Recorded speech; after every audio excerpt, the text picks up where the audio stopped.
اعوذ باللہ من الشیطان الرجیم، بسم اللہ الرحمن الرحیم۔ الحمد للہ رب العالمین والصلاة والسلام علی سید المرسلین وخاتم النبیین، اما بعد۔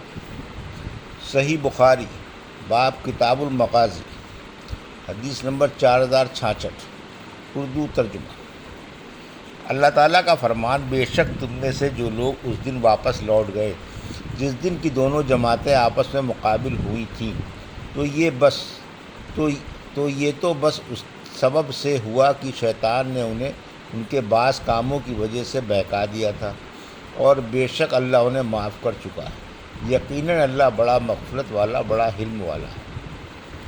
ہم سے عبدان نے بیان کیا، کہا ہم کو ابو حمزہ نے خبر دی، ان سے عثمان بن موہب نے بیان کیا کہ ایک صاحب بیت اللہ کے حج کے لیے آئے تھے، دیکھا کہ کچھ لوگ بیٹھے ہوئے ہیں، پوچھا کہ یہ بیٹھے ہوئے کون لوگ ہیں؟ لوگوں نے بتایا کہ یہ قریش ہیں۔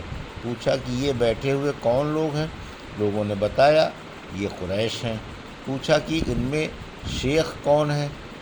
بتایا کہ ابن عمر رضی اللہ عنہ۔ وہ صاحب ابن عمر رضی اللہ عنہ کے پاس آئے اور ان سے کہا کہ میں آپ سے ایک بات پوچھتا ہوں، آپ مجھ سے واقعات صحیح بیان کر دیجئے۔ اس گھر کی حرمت کی قسم دے کر میں آپ سے پوچھتا ہوں، کیا آپ کو معلوم ہے کہ عثمان رضی اللہ عنہ نے غزوہ احد کے موقع پر راہ فرار اختیار کی تھی؟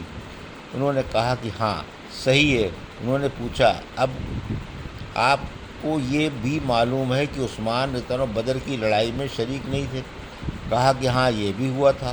انہوں نے پوچھا، اور آپ کو یہ بھی معلوم ہے کہ وہ بیعت رضوان صلح حدیبیہ میں بھی پیچھے رہ گئے تھے اور حاضر نہ ہو سکے تھے؟ انہوں نے کہا ہاں، یہ بھی صحیح ہے۔ اس پر ان صاحب نے مارے خوشی کے اللہ اکبر کہا، لیکن ابن عمر نے کہا، یہاں آؤ، میں تمہیں بتاؤں گا، اور جو سوالات تم نے کیے ہیں ان کی میں تمہارے سامنے تفصیل بیان کر دوں گا۔ احد کی لڑائی میں فرار سے متعلق جو تم نے کہا، تو میں گواہی دیتا ہوں کہ اللہ تعالیٰ نے ان کی غلطی معاف کر دی ہے۔ بدر کی لڑائی میں ان کے نہ ہونے کے متعلق جو تم نے کہا، تو اس کی وجہ یہ تھی کہ ان کے نکاح میں رسول اللہ صلی اللہ علیہ وسلم صاحبزادی رقیہ رضی اللہ عنہا تھیں، اور وہ بیمار تھیں۔ آپ نے فرمایا تھا کہ تمہیں اس شخص کے برابر ثواب ملے گا جو بدر کی لڑائی میں شریک ہوگا، اور اس کے برابر مال غنیمت سے حصہ بھی ملے گا۔ بیعت رضوان میں ان کی عدم شرکت کا جہاں تک سوال ہے، تو وادی مکہ میں عثمان بن عفان سے زیادہ کوئی شخص ہر دل عزیز ہوتا تو حضور صلی اللہ علیہ وسلم ان کے بجائے اسی کو بھیجتے، اس لیے حضرت عثمان رضی اللہ عنہ کو وہاں بھیجنا پڑا، اور بیعت رضوان اس وقت ہوئی جب وہ مکے میں تھے۔ بیعت لیتے ہوئے حضرت صلی اللہ علیہ وسلم نے اپنے داہنے ہاتھ کو اٹھا کر فرمایا، یہ عثمان کا ہاتھ ہے، اور اسے اپنے بائیں ہاتھ پر مار کر فرمایا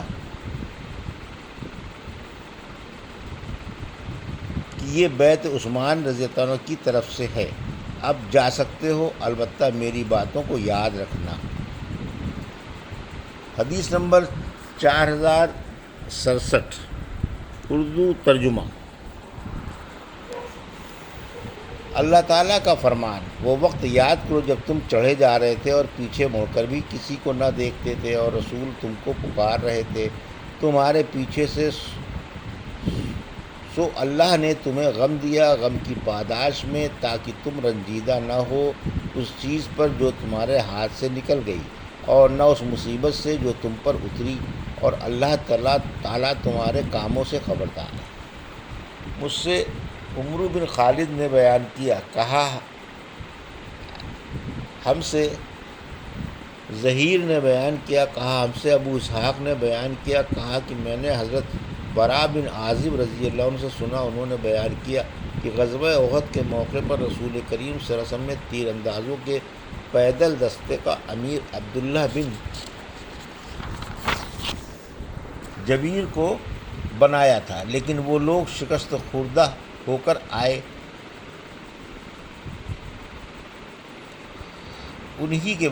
یہ آیت انہی کے بارے میں نازل ہوئی تھی، اور یہ حزمیت اس وقت پیش آئی جب کہ رسول اللہ صلی اللہ علیہ وسلم ان کو پیچھے سے پکار رہے تھے۔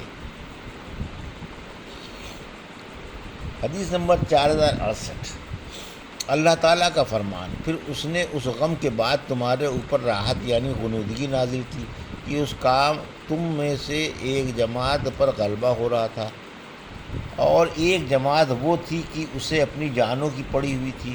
یہ اللہ کے بارے میں خلاف حق اور جاہلیت کے خیالات قائم کر رہے تھے، اور یہ کہہ رہے تھے کہ کیا ہم کو بھی کچھ اختیار ہے؟ آپ کہہ دیجئے کہ اختیار تو سب اللہ کا ہے۔ یہ لوگ دلوں میں ایسی بات چھپائے ہوئے ہیں جو آپ پر ظاہر نہیں کرتے، اور کہتے ہیں کہ کچھ بھی ہمارا اختیار چلتا تو ہم یہاں نہ مارے جاتے۔ آپ کہہ دیجئے کہ اگر تم گھروں میں ہوتے تب بھی وہ لوگ جن کے لیے قتل مقدر ہو چکا تھا اپنی قتل گاہوں کی طرف نکل ہی پڑتے، اور یہ سب اس لیے ہوا کہ اللہ تمہارے دلوں کی آزمائش کرے، اور تاکہ جو کچھ تمہارے دلوں میں ہے اسے صاف کرے، اور اللہ تعالیٰ دل کی باتوں کو خوب جانتا ہے۔ اور مجھ سے خلیفہ نے بیان کیا، کہا ہم سے یزید بن زریع نے بیان کیا، ان سے سعید نے بیان کیا، انہوں نے قتادہ سے سنا، اور ان سے انس رضی اللہ عنہ اور ان سے ابو طلحہ رضی اللہ عنہ نے بیان کیا کہ میں ان لوگوں میں تھا جنہیں غزوہ احد کے موقع پر اونگ نے آ گھیرا تھا، اور اسی حالت میں میری تلوار کئی مرتبہ ہاتھ سے چھوٹ کر بے اختیاری گر پڑی تھی۔ میں اسے اٹھا لیتا، پھر گر جاتی، اور میں اسے پھر اٹھا لیتا۔ حدیث نمبر 4069، اردو ترجمہ۔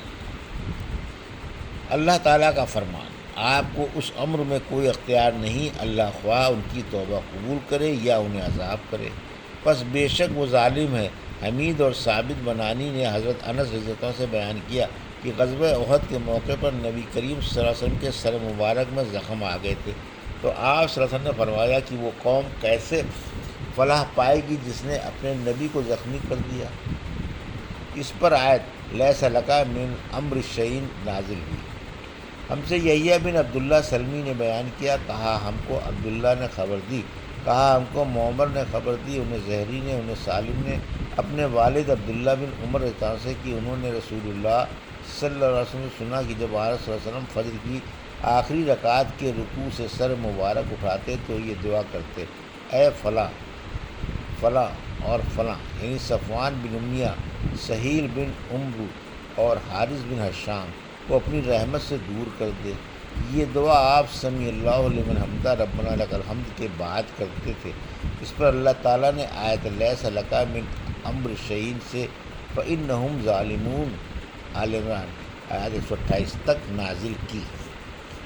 حدیث نمبر 4070، اردو ترجمہ۔ اور حنظلہ بن ابی سفیان سے روایت ہے، انہوں نے بیان کیا کہ میں نے سلام بن عبداللہ سے سنا، وہ بیان کرتے تھے کہ رسول اللہ صلی اللہ علیہ وسلم صفوان بن امیہ، سہیل بن عمرو اور حارث بن حشام کے لیے بد دعا کرتے تھے۔ اس پر یہ آیت لیس لک من امر شیء فإنہم ظالمون تک نازل ہوئی۔ حدیث نمبر 4071، اردو ترجمہ۔ حضرت سلید رضی اللہ عنہ کا تذکرہ۔ ہم سے یحییٰ بن بکیر نے بیان کیا، کہا ہم سے لیث نے بیان کیا، ان سے یونس نے بیان کیا، ان سے ابن شہاب نے بیان کیا کہ شعبہ بن ابی مالک نے بیان کیا کہ حضرت عمر بن خطاب رضی اللہ عنہ نے مدینہ کی خواتین میں چادریں تقسیم کروائیں، ایک عمدہ قسم کی چادر باقی بچ گئی تو ایک صاحب نے جو وہیں موجود تھے عرض کیا، یا امیر المومنین، یہ چادر رسول اللہ صلی اللہ علیہ وسلم کی نواسی کو دے دیجیے جو آپ کے نکاح میں ہیں۔ ان کا ارشاد حضرت کلثوم بنت علی رضی اللہ عنہ کی طرف تھا، لیکن حضرت عمر رضی اللہ عنہ بولے کہ حضرت سلید رضی اللہ عنہ ان سے زیادہ مستحق ہیں۔ حضرت سلید کا تعلق قبیلہ انصار سے تھا، اور انہوں نے رسول اللہ صلی اللہ علیہ وسلم سے بیعت کی تھی۔ حضرت عمر رضی اللہ عنہ نے کہا کہ غزوہ احد میں وہ ہمارے لیے پانی کی مشک بھر بھر کر لاتی تھیں۔ یہ تھی صحیح بخاری باب کتاب المغازی کی حدیث نمبر 4066 سے 4071 کا اردو ترجمہ جو ابھی آپ نے سماعت فرمایا۔ اللہ سے دعا ہے کہ اللہ ہمیں حدیثوں کی صحیح سمجھ عطا فرما اور ان پر عمل کرنے کی توفیق عطا فرما، آمین یا رب العالمین۔